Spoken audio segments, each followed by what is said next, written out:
Mga ka-farmers, good evening. So, magluluto naman tayo ng alatsambang recipe. So, ayan.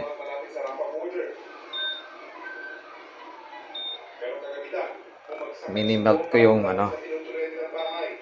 sa mantikilya. Sa ayun. Ganyang teknik. Pag na-dissolve na,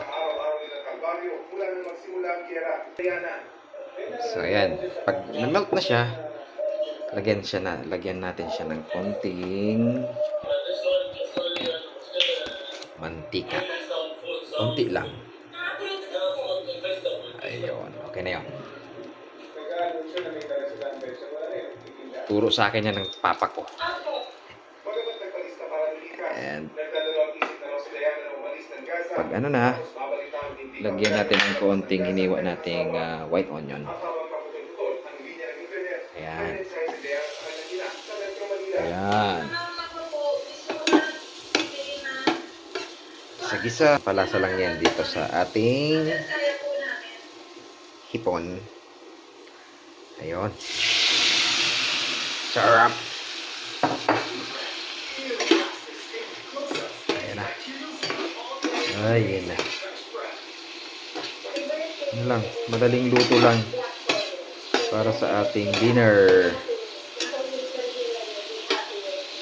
Yan. Pag naluto na yan, nakita nyo nang luto na yung yung hipon, ilagay na natin yung itong natira para masarap kasi yung white onion na yan. Pag yan ay half cook lang kasi crunchy siya. Ayan, thank you so much mga ka-farmmate. Hanggang dyan na lang tayo. Ayan, luto na. Simpleng ulam, alatsambang recipe.